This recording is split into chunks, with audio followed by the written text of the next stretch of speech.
घेतली होती आणि त्या पत्रकार परिषदेमध्ये विशेष अधिवेशनाची मागणी केली होती आणि त्यावेळेस मनोज जरांगे पाटील देखील म्हटले होते की बार्शीच्या आमदारांनी जी मागणी केलेली आहे ती योग्य आहे आणि माझा त्यांना पाठिंबा आहे, परंतु त्यांनी ते कडेपर्यंत न्यावं. परंतु काल त्यांनी असं स्टेटमेंट दिलेलं आहे की या मराठा आंदोलनामध्ये फूट पाडण्यासाठी राजकीय पक्षाच्या वतीनं त्यांनी आंदोलन चालू केलेलं आहे. तर त्याबद्दल आपण काय सांगाल? आता मी काय फूट पाडली माझं काय मला काहीच कळत नाही.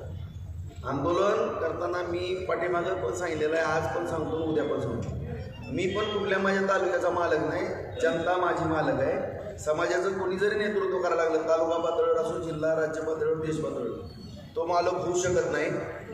आपला समाज हा आपला मालक आहे. त्यामुळं आज गरज काय समाजाला? तुमची मागणी एक, माझी मागणी एक आहे, याच्यामध्ये काय फरक आहे का?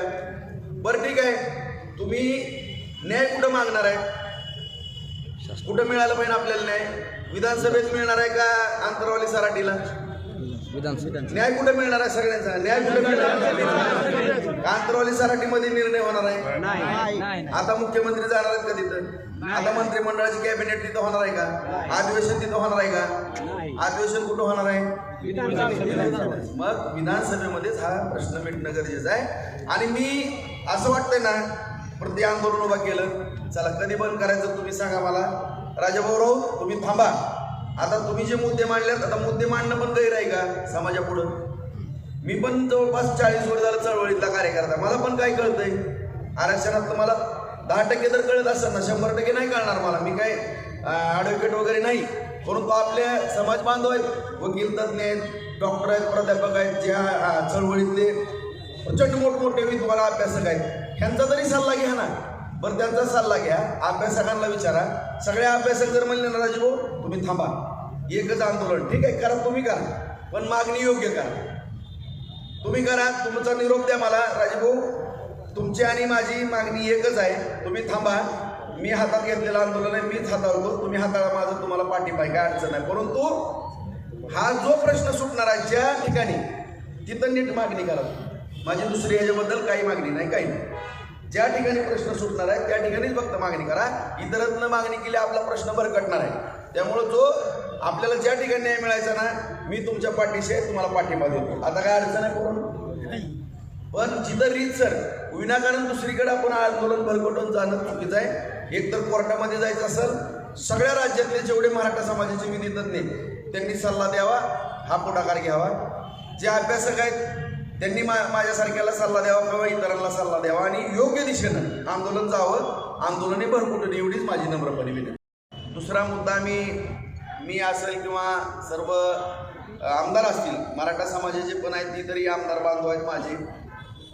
गेली 2 दिवस झालं सातत्यानं चर्चा आहे. जो मराठा समाज बांधवांच्या, गोरगरीब मराठा समाजाच्या, गरजवंत मराठा समाज बांधवांच्या मनामध्ये एक प्रश्न निर्माण झाले की आम्ही शिक्षण घेत असताना आम्हाला फी लागते किंवा आम्हाला वसतिगृह राहण्याला नाही, तालुका लेवलला नाही, जिल्हा लेवलला नाही. त्या बाबतीमध्ये सुद्धा आम्ही सगळ्याच आमदारांनी या ठिकाणी आता आम्ही निर्णय घेतोय, लवकरात लवकर याची बैठक सुद्धा मंत्रालय स्तरावरती लावण्याचा आमचा प्रयत्न आहे. आणि त्या बैठकीमध्ये या ठिकाणी आवर्जून सांगू इच्छितो, सगळ्याला आनंदाची बातमी ॲडव्हान्स देतो, कारण सोयाबीनची बातमी मीच ॲडव्हान्स दिली होती. काटे लागणार आहेत आणि 4892 रुपयानं सोयाबीन खरेदी केलं जाणार आहे, त्याचा निर्णय सरकारने घेतलेला आहे.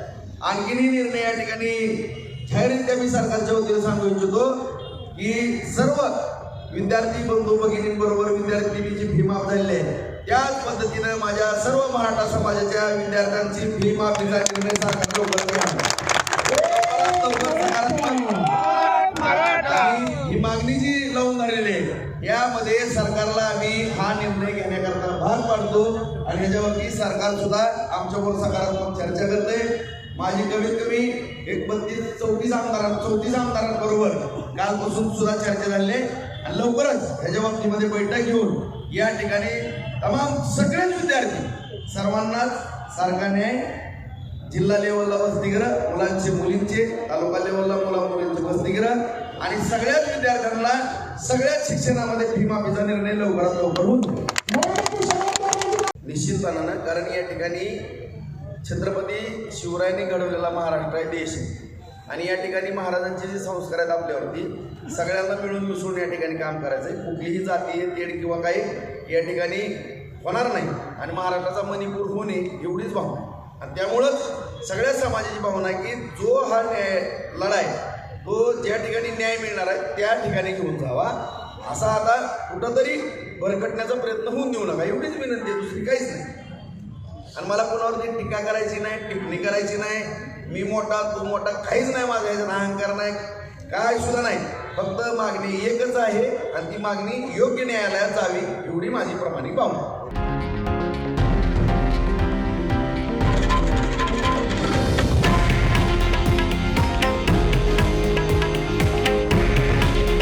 हे आहे देशातील नंबर 1 न्यूज नेटवर्क आणि आपण पाहत आहात TV9 मराठी. काळजी तुमची, हित महाराष्ट्राचं.